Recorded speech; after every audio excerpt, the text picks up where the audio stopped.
Assalamualaikum warahmatullahi wabarakatuh. Selamat malam, salam sejahtera. Alhamdulillahirrabbilalamin. Wassalatu wassalamu ala asyrafil anbiya wal mursalin. Wa ala alihi wa sahbihi ajma'in. Rabbi syrah li sadri. Wa yassir li amri. Wa hlul uqdatan min lisani yafqahu qawli.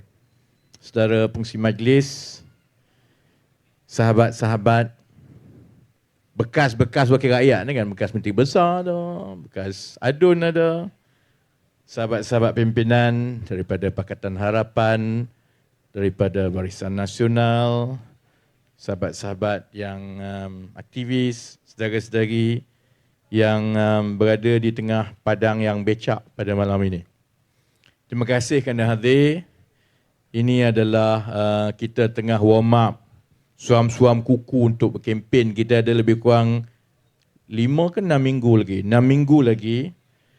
InsyaAllah kita gunakan untuk tempoh 1 minggu ini untuk kita mengesahkan bahawa momentum itu kita boleh bina seperti mana yang kita bina 6-7 bulan yang lepas dalam PRU ke-15. Saya juga ucap terima kasih kepada saudara-saudari dan saya nak buat satu pengumuman baik malam ini. Saudara-saudari yang dalam keadilan, dalam PKR, tahniah kerana saudara-saudari sekarang berada dalam parti yang kaya. Tepuk korang awal kan. Saya baru dapat mesej yang saya baru saja menang loteri 10 juta. Tak, ini memang mesej loteri scammer. Yang tu tak boleh pakai, itu tak boleh pakai. Tapi insya-Allah kita juga telah menang. Dan kita akan kutip 10 juta daripada saudari Zuraidah Kamarudin kita. Jadi jangan bimbang.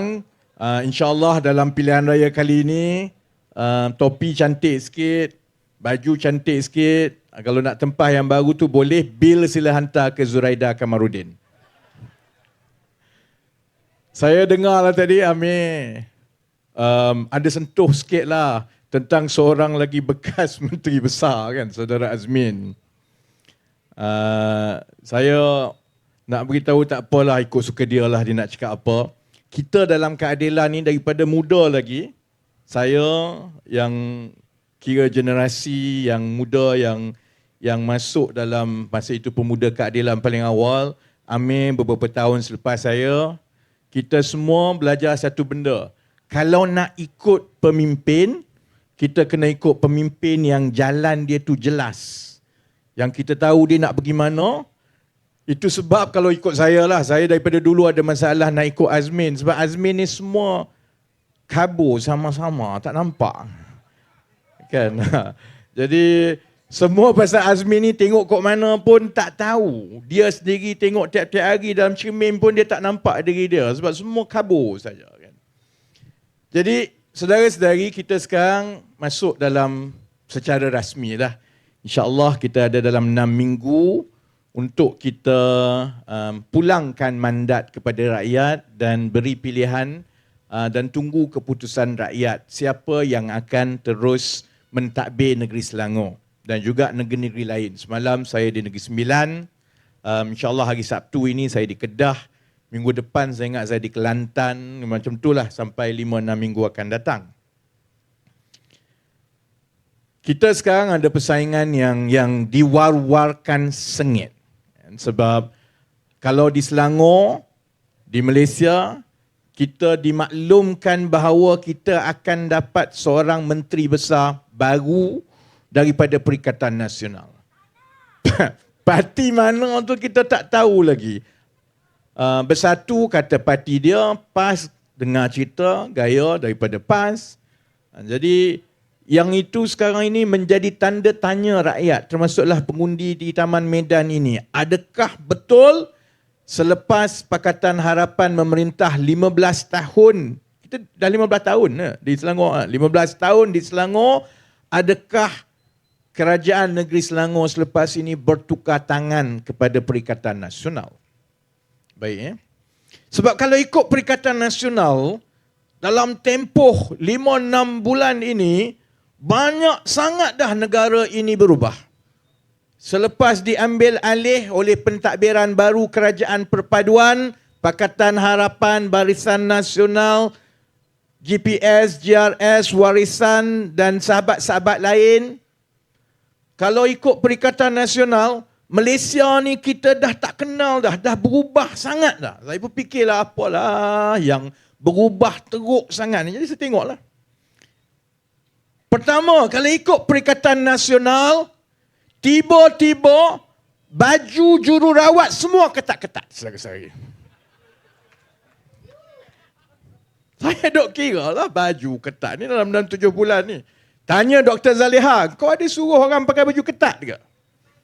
Tak ada pun. Jadi saya semak, saya ingatlah, dulu pun masa dia jadi kerajaan 33 bulan, macam itulah jururawat duk pakai bajunya.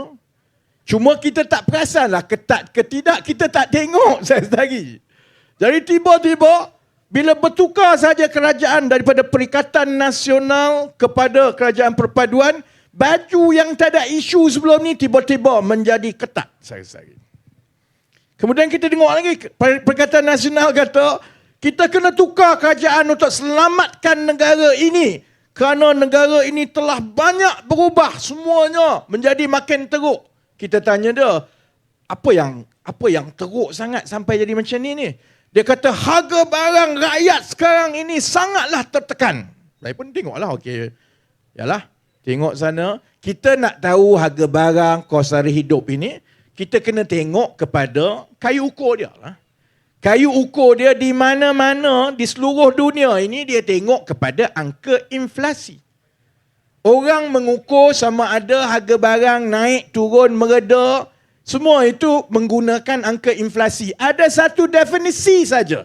Angka inflasi di seluruh dunia. Bukan pandai-pandai buat. Kenapa angka inflasi dan juga takrifan macam mana nak ukur inflasi ini perlu seragam seluruh dunia? Sebab kalau tidak, kita tak boleh bandingkan prestasi ekonomi satu negara dengan negara lain.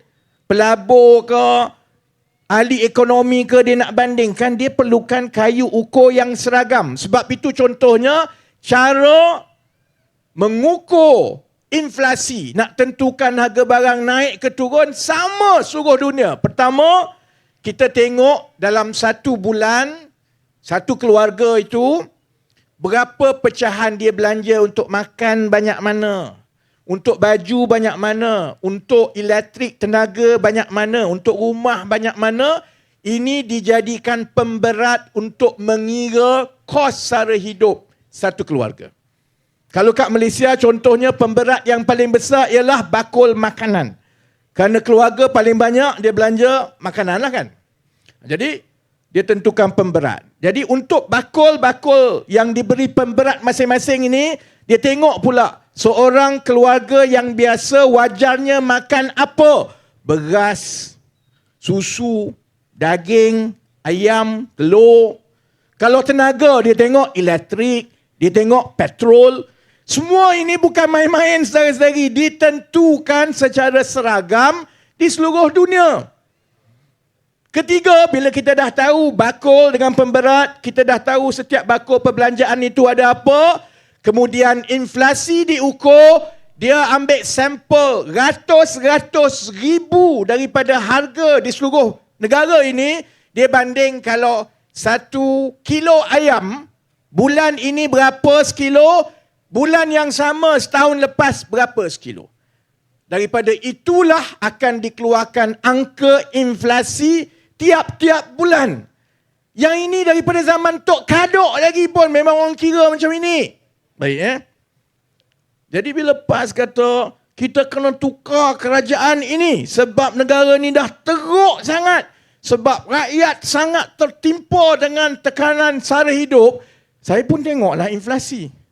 Itu saya kata, hanya parti silap mata macam PAS saja, keadaan yang sama boleh tiba-tiba kalau ikut mata dia boleh bertukar, ikut macam mana dia nak tafsir. Sebab bila kita ukur dari segi harga barang, saudara-saudari tahu tak?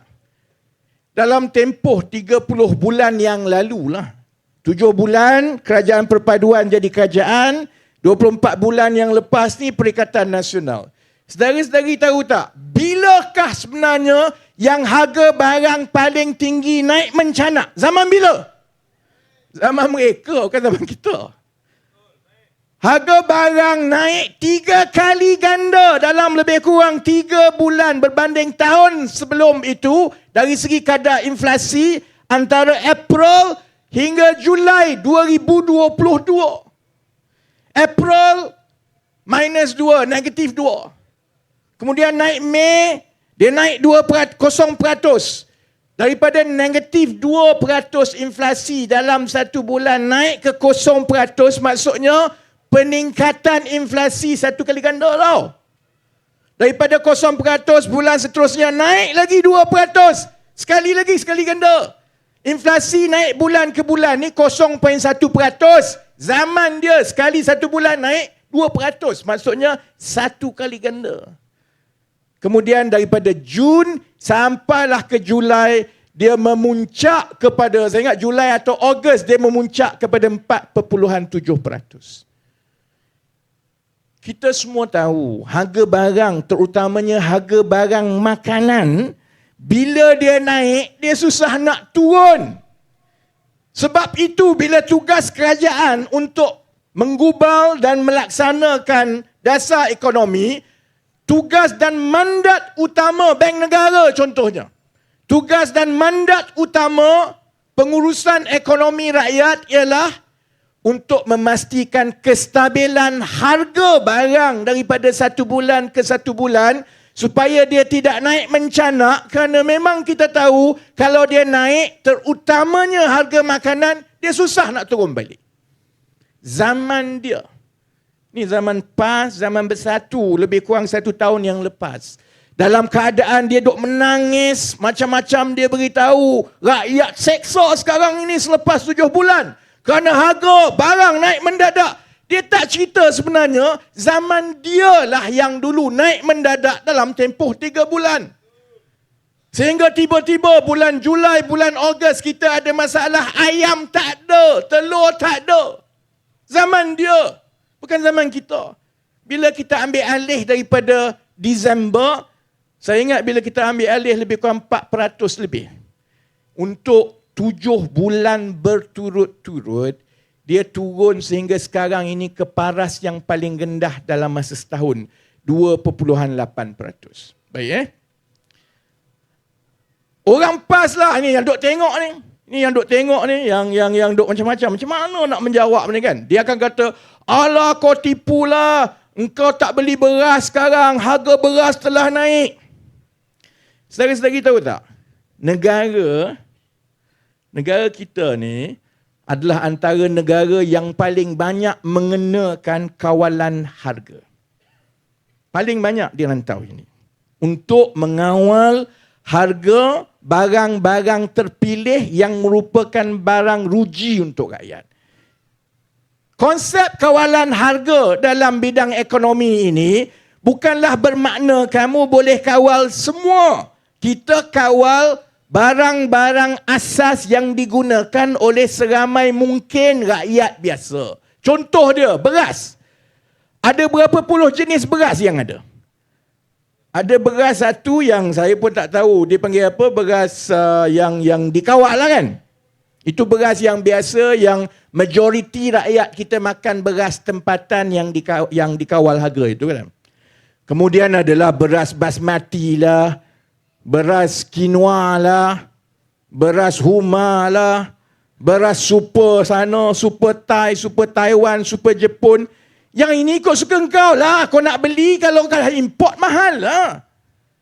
Yang orang PAS duk kata harga beras naik. Yang naik saudara-saudari ialah harga beras yang tidak dikawal. Yang kau pandai-pandai pergi beli beras import mahal. Tu kenapa? Kerajaan, bila kita tentukan dasar nak kawal yang mana, kita sudah tentulah kita kawal harga yang digunakan oleh majoriti rakyat biasa. Nak kawal yang menteri makan buat apa? Dia sama juga. Orang kata, kalau boleh tidak kawal harga mi goreng. Saudara-saudari pernah fikir tak, kenapa kerajaan, mana-mana kerajaan dalam dunia ini, tak pernah kawal harga mi goreng, tak pernah kawal harga pizza, tak pernah kawal harga ayam penyet. Nasi ayam penyet. Kenapa? Bayangkan gerai sana mi goreng dia, mi goreng kosong. Tak ada ayam. Yang ini mi goreng juga tapi ada kerang. Yang ini mi goreng juga tapi kedekut ni cili pun tak ada. Jadi bayangkan kalau kerajaan kata kami nak mengawal mi goreng. Mampulah penguatkuasa ada 1000 jenis mi goreng. Pergi tangkap mi goreng dia kata, aku punya mi goreng ni memanglah aku jual mahal sikit pun tak apalah sebab aku punya tak ada cili. Khusus untuk orang yang tak makan cili. Pergi tanya yang ada ayam, ada jawapan dia. Jadi sebab itu teori dia. Bila kita mengawal harga barang, ia mestilah barang umum yang menjadi bahan ruji oleh orang terbanyak untuk memudahkan penguatkuasaan supaya benda itu praktikal. Tidak praktikal untuk mengawal harga nasi lemak. Sebab itu saudara-saudari, bila dia kata harga barang naik mendadak ni, dia boleh cerita macam-macam lah. Saya nak ajak rakyat Malaysia yang menonton, dan saya yakin pengundi-pengundi di Medan memang cerdik lah kan. Orang taman Medan. Saudara-saudari, bila kita dihujani dengan segala jenis cerita TikTok ni, saya nak beritahu, gunalah akal. Biarlah cerdik sedikit. Orang tanya, kata harga barang naik. Secara ekonominya harga barang ini ditentukan kadar turun naiknya oleh inflasi. Inflasi kita telah turun menjadi terendah untuk masa dalam tempoh 12 bulan. Perbandingannya cukup jelas bila Pakatan Harapan dan Kerajaan Perpaduan ambil alih, dia tak pernah naik, dia turun tiap-tiap bulan, turun. Bila dibandingkan dengan 33 bulan Perikatan Nasional memerintah, kenaikan harga yang paling mendadak, dan yang itulah yang kita sedang warisi dan tanggung. Harga barang naik semua ni sudah tentu berlaku di antara bulan April dan Ogos 2022, zaman mereka memerintah. Baik. Apa lagi yang dia kata, kita perlu tukar kerajaan kerana negara dah parah, dah berubah sangat ini.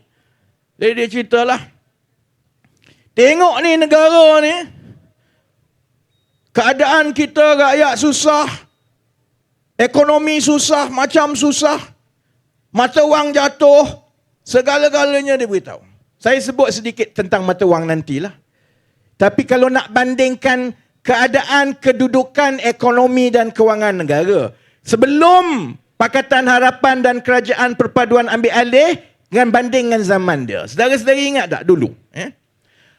Zaman dia, harga barang naik mendadak. Sampai dalam 3-4 bulan, kadar inflasi naik 3 kali ganda. Bila orang tanya menteri-menteri bersatu dan PAS, dia jawab apa? Tak ada masalah je, biasalah. Harga barang macam ni lah, biasalah. Bukan masalah kepada rakyat.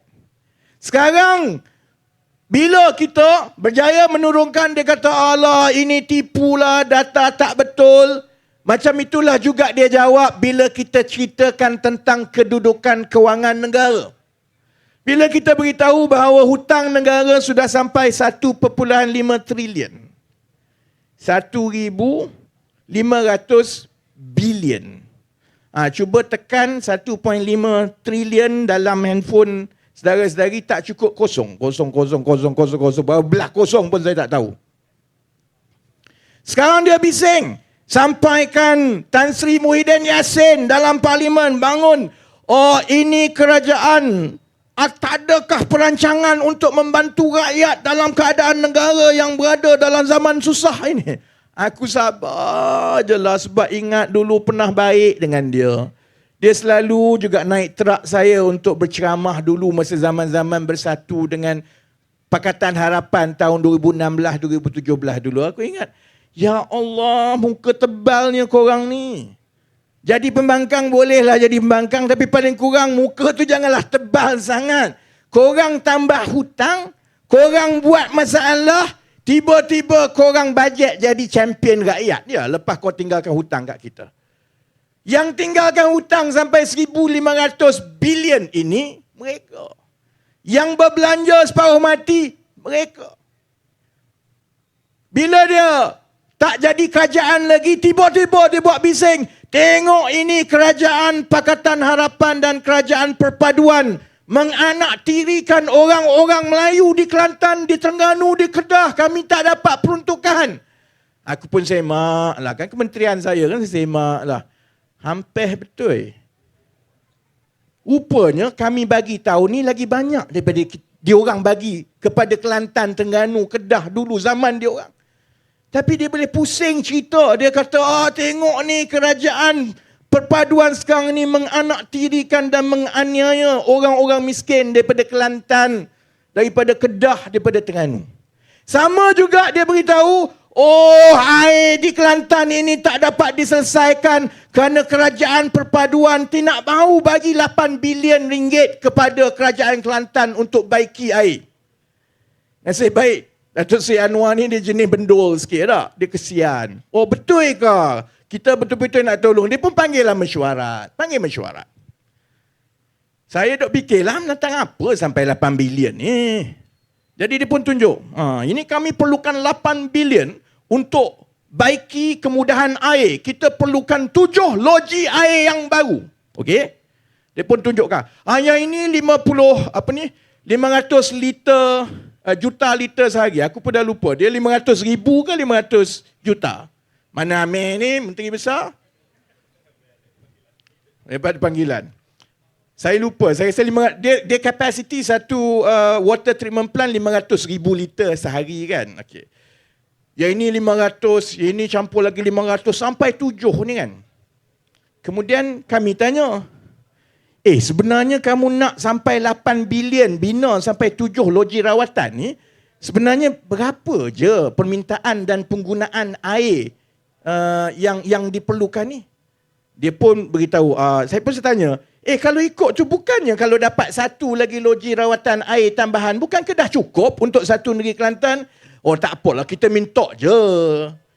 Saudara-saudari, bila kita tengok-tengok balik, yang dia duk cerita kat semua orang, 8 bilion yang tak diberikan. 8 bilion itu belanja untuk 7, saya tak silap saya, 7 loji rawatan, yang diperlukan 1 je. 6 lagi tu dia pandai-pandai tambah, kod-kod nak bagilah kat kita. Boleh main duit rakyat, minta kod-kod nak bagi, saudara-saudari. Kau ingat duit siapa? Zuraida pun tak bagi tau kalau minta dengan dia. 8 bilion sebenarnya yang diperlukan selama ini hanya 1 bilion lebih je. Sebab itu Kerajaan Persekutuan di bawah Datuk Seri Anwar Ibrahim kata kita boleh selesaikan insyaAllah orang Kelantan. Sila dengar. Sebelum saya sampai ke Kelantan nanti cerita saya. Sebenarnya boleh je selesaikan. InsyaAllah. Sebab dia tidaklah sebanyak yang mereka sebut sampai 8-9 bilion yang disebut sebelum ini. Sebab dia pandai-pandai tambah 4-5 loji rawatan baru yang sebenarnya tidak pun diperlukan bila dilihatkan kepada permintaan dan penggunaan air bersih tiap-tiap hari di Kelantan. Ini jenis apa ni? Sebab itu saya berani cakap, kalau berani saman. Saya tak takut kena saman sebab benda ni saya dah tengok, saya dah tanya, mereka pun tahu. Jadi saudara-saudari, kita berdepan dengan parti lawan kita yang ikut suka dia pusing cerita. Zaman dia benda tu jadi teruk macam mana pun tak apa. Alhamdulillah negara kita berkat. Mari zaman kita walaupun baru 6-7 bulan, walaupun keadaan lebih baik, angka semua menunjukkan keadaan lebih baik. Dia kata Allah, rakyat kita ni teruknya lah, terseksa sebenarnya. Sebab itu kita wajib sebagai orang Islam kita kena tukar kerajaan negeri. Saudara-saudari, sebab itu saya harap, saya tak bimbang sangatlah dengan pengundi-pengundi di Selangor. Sebab pengundi-pengundi di Selangor tahu bahawa ahli politik ni, saya ke, Amir ke, Azmin ke, Zuraida ke, kami boleh temberang. Saya tahu. Saya pernah jadi di tempat saudara-saudari, berada di luar politik. Saya pun kadang-kadang tengok, saya pun masa saya tak ada dalam politik 4-5 tahun lepas, saya kata, dia orang ni temberang je ni. Tapi saya tahu rakyat Selangor juga telah ada pengalaman melalui proses menukar kerajaan. Rakyat Selangor boleh memilih tolak ke tepi semua TikTok tak TikToknya, sentimennya semua, kerana akhirnya kita kena berpaksikan keputusan kita kepada perkara yang berfakta, ilmiah dan yang hakiki. Kalau nak cerita pasal ekonomi, tengok kepada angka rasmi. Kamu boleh sembang kencang, harga barang tuntang-tuntang semua, tapi inflasi turun. Jawab yang itu dulu. Jawab yang itu dulu. Kamu boleh cerita baju ketat tak baju ketat, tapi bila semak, tak ada pun peraturan bertukar macam itulah daripada dulu. Jadi macam mana kamu boleh kata bila kerajaan bertukar baju boleh jadi ketat tiba-tiba? Sama juga, kamu boleh cerita pumpang-pumpang kerajaan semua ini menafikan, menzalimi semua. Bila kita semak, kau nak beritahu, kau nak simpan malu tu kat mana bila kita tunjukkan dalam parlimen kerajaan perpaduan bagi peruntukan yang lebih besar kepada negeri-negeri Kelantan, Terengganu dan Kedah berbanding masa zaman diorang jadi kerajaan dulu pun. Jadi letakkan kepada fakta.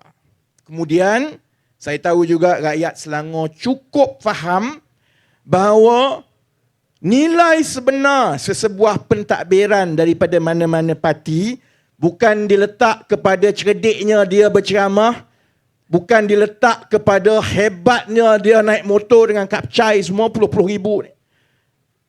Dia terletak kepada pemahaman pentadbiran dan kepimpinan pentadbiran itu kepada isu-isu yang dekat dengan nadi rakyat dan juga kreativiti untuk menyelesaikan masalah-masalah itu yang kemudiannya disertakan dengan pentadbiran yang tata kelolanya baik, tidak ada rasuah dan tidak ada penyelewengan. Jadi kalau kita ambil perkara begitu, saya Menteri Ekonomi. Itu kerja paling tak happy lah sekarang kan. Jauh lagi happy dulu naik truk berkempen saja. Jadi Menteri Ekonomi dalam keadaan saya dan kerajaan mewarisi ekonomi yang strukturnya cukup lemah selepas berpuluh-puluh tahun. Dalam keadaan kita sedang mengalami tanggapan seluruh dunia bahawa ekonomi dunia akan lebih perlahan dan mungkin menguncup pun. Dalam keadaan yang ketidaktentuan di Amerika Syarikat, sekejap nak naik kadar faedah, sekejap tak nak naik, sekejap nak naik balik, sekejap bank nak bankrupt, sekejap tak boleh bayar gaji, sekejap bajet tak lulus. Dah 6 bulan dah ketidaktentuan itu sampai sekarang tak habis-habis. Dalam keadaan negara China iaitu rakan dagang besar kita yang mempengaruhi kedudukan ekonomi kita kerana ekspor dan import kita banyak dengan negara China juga. Dalam keadaan sampai sekarang negara China masih belum mendapat rentak untuk pertumbuhannya lebih rancak selepas mereka buka kembali ekonomi selepas COVID-0. Jadi, kalau Azmin nak jadi Menteri Ekonomi balik, saya beritahu ke Azmin, kalau kau cerdik Min tak payahlah, banyak kerja lain lagi. Kerana ini tugas, kalau kau tak sakau duit, ini tugas yang paling sebenarnya tak berbaloi. Jadi, tugas saya sebagai Menteri Ekonomi dalam membantu Datuk Seri Anwar Ibrahim dan Kabinet Negara melalui zaman yang sukar ini. Bila kita tengok balik, kita kena bermula, bila kita mengenal pasti masalah itu, kita kena bermula dengan diagnosis yang betul. Kalau sakit gigi, pergi jumpa doktor gigi, jangan pergi jumpa doktor tanam rambut. Dia tak kena. Sakit gigi, diagnosis kena betul. Kalau gigi itu tak betul, sakit dia suruh cabut, kamu cabut. Jadi kita bermula dengan diagnosis kita soal mata wang, soal ekonomi. Sebenarnya kenapa kita jadi macam ini? Batuk di Amerika Syarikat, kita terkesan. Batuk di China, kita pun terkesan. Ekonomi berkembang, tapi gaji tak naik. Gaji naik pun, kalau bising sikit, Peniaga naikkan harga barang makanan, tiba-tiba saja yang kenaikan gaji kita tahun lepas itu tak mampu dah nak tampung kenaikan harga barang makanan yang berlaku. Apa diagnosis? Kenapa kita jadi macam ini sebenarnya, saudara-saudari? Nak kata negeri miskin? Tidak. Nak kata tak ada hasil? Kalau ikut Sanusi dekat Kedah, Kedah dah boleh jadi negara Wakanda dah, kaya raya. Jadi kenapa kita jadi macam ini? Sebab kita ada masalah struktur. Kalau diberi pelambangan dengan rumah hebat macam mana kamu rasakan pun, kalau tiangnya sengit atau reput, rumah itu akan berbahaya sampai bila-bila. Angin tiup sikit je, kamu takut nak runtuh. Mari anak-anak sikit je, silap-silap lagi tumbang. Ribut mari, confirmlah melayang, saudara-saudari. Itulah ibarat ekonomi kita sekarang, kerana struktur ataupun tiang yang menjadi asas ekonomi kita ini sudah lemah, dan oleh sebab itulah kita menjadi cukup sensitif kepada benda-benda yang berlaku di luar kita. Bila Amerika Syarikat naikkan kadar interest secara berturut-turut dalam tempoh 12 yang lepas, kesan dia begitu besar kepada kita kerana orang tak nak lagi simpan duit di negara ini. Ada 2-3 jenis orang yang berurus niaga dolar ringgit ini.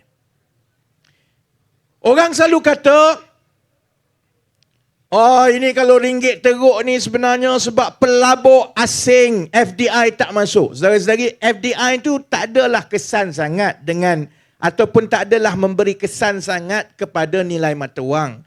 Yang bagi kesan ni ada 2 kumpulan ni. Satu ialah pengeksport atau pengimport yang berurus niaga dengan dolar dan ringgit tiap-tiap bulan. Kalau dia jual, ekspor dia keluar negara, dia akan dapat bayaran dalam dolar. Baik, saya nak tanya saudara-saudari. Saudara-saudari tokek, kilang besar. Saudara-saudari jual kepada pembeli saudara-saudari, katakanlah dekat Jerman. Sekali jual, dia bayar saudara-saudari 10 juta dolar. Saudara-saudari ada pilihan. Kalau tak bawa balik duit itu, tinggalkan dekat Jerman, maksudnya letak dekat bank sana, saudara-saudari akan dapat 5% hasil setahun. Kalau bawa balik, tukar kepada ringgit, simpan dalam bank di Malaysia, saudara-saudari dapat 3%. Jadi ada beza 2%. Bayangkan 10 juta dolar bersamaan dengan hampirlah lebih kuranglah 50 juta ringgit. Beza 2% daripada 50 juta ringgit adalah 1 juta. Jadi dia fikir, apa aku buat balik, aku simpanlah sebab nanti interest sana lagi tinggi. Begitu juga dengan pelabur-pelabur dana portfolio yang beli bond di negara kita, yang beli saham di negara kita. Dia duk fikir, kalau saya, diorang ni kawal dana bertrilion ringgit daripada pelabur-pelabur seluruh dunia. Dia fikir, kalau saya letak dekat Malaysia, saya dapat 3%. Kalau saya letak dekat Thailand ke, dekat Singapura, tambah kalau saya letak dekat Amerika, saya dapat 5%. Buat apa aku pergi letak kat Malaysia? Jadi kalau ikut Perikatan Nasional yang kamu ni kamu tak buat apa-apa ke mata wang kamu ringgit teruk ni, saudara-saudari boleh je kita buat bodoh macam dia. Tak apalah, demi mata wang semata-mata kita naikkan interest rate lebih tinggi. Boleh saudara-saudari. Dia naiklah mata wang tu. Tapi apa jadi kepada rakyat biasa yang kena bayar pinjaman? Yang kena bayar pinjaman kita, yang PTPTN-nya.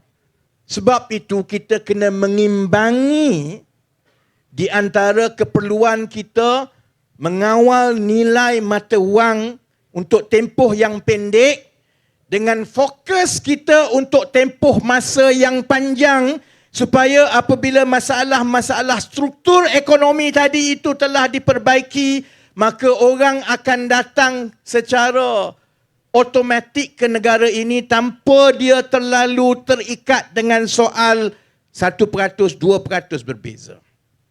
Kalau ikut Perikatan Nasional, saya duk tanyalah sebab saya pun naklah belajar daripada Perikatan Nasional yang dah jadi kerajaan hebat selama 33 bulan. Saya pun tengok, masalah ni sama ni tau. Dia dulu pun berhutang, yang dia tinggal hutang kat kita ni. Saya nak tengok, apa sebenarnya dasar Perikatan Nasional untuk mereka mengukuhkan kedudukan kewangan negara dan mengurangkan hutang. Saudara-saudari tahu tak? Pernah dengar tak? Haji Hadi tak pernah cakap. Muhyiddin setakat ini belum pernah cakap, saya tengok. Hamzah Zainuddin belum cakap. Jadi saya tengok satu-satu siapa yang pernah cakap. Akhirnya yang dapat itu satu-satunya kenyataan dan juga dasar yang telah dinyatakan secara umum oleh Perikatan Nasional macam mana nak memulihkan kedudukan ekonomi negara datangnya daripada manusia paling pintar dalam Perikatan Nasional kerana kepintaran dia menghafal segala perkataan yang tak boleh dipakai. Nama dia Mak Jagan.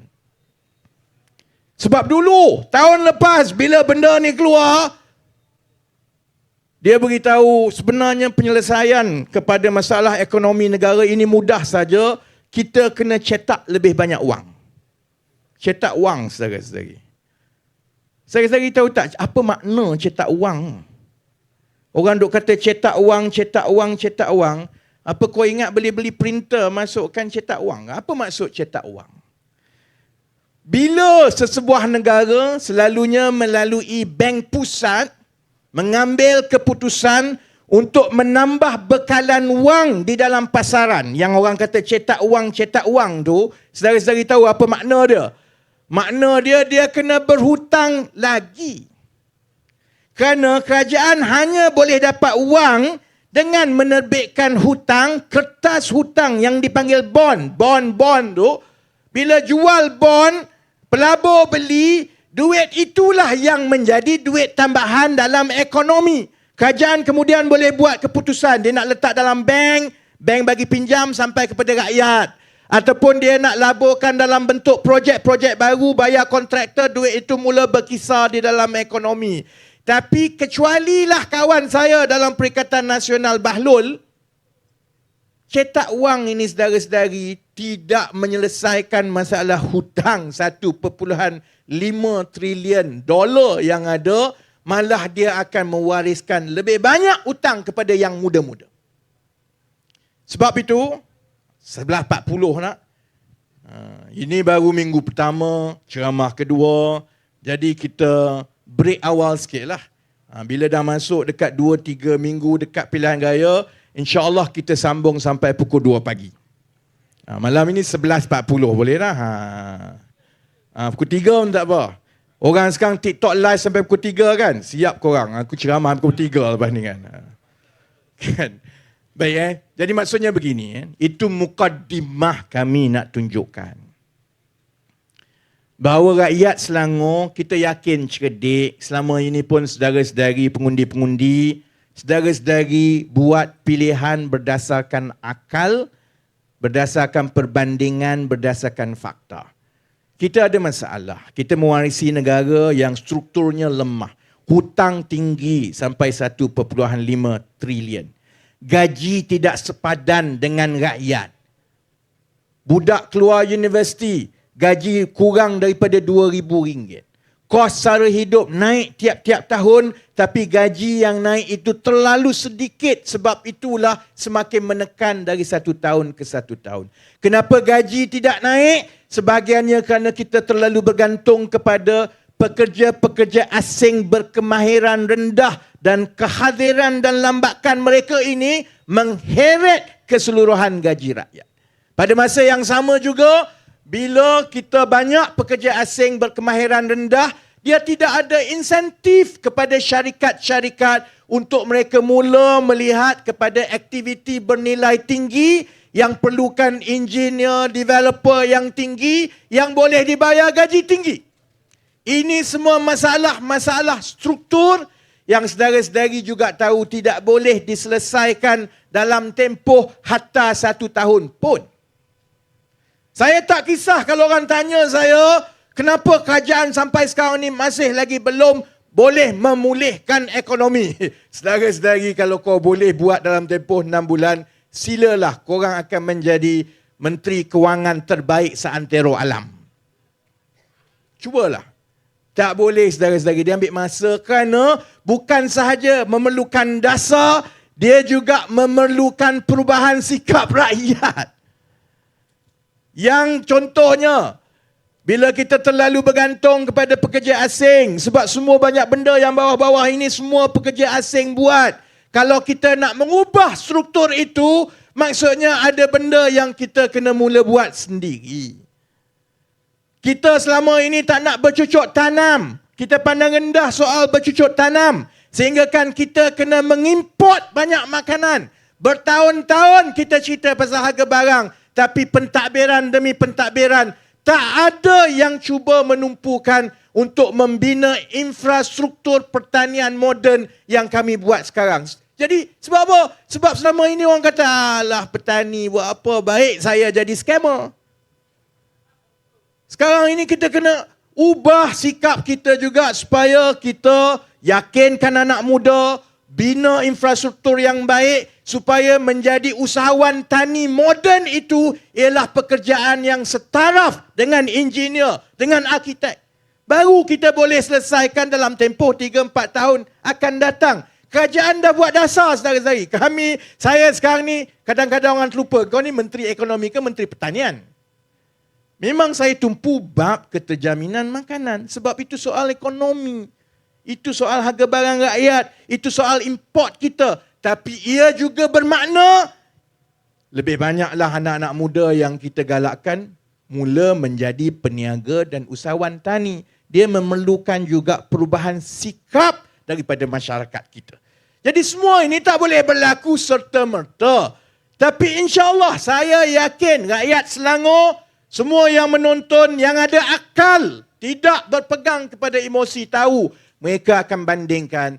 Memang betul pelaburan untuk masa depan ini akan ambil sedikit masa untuk membuahkan hasil.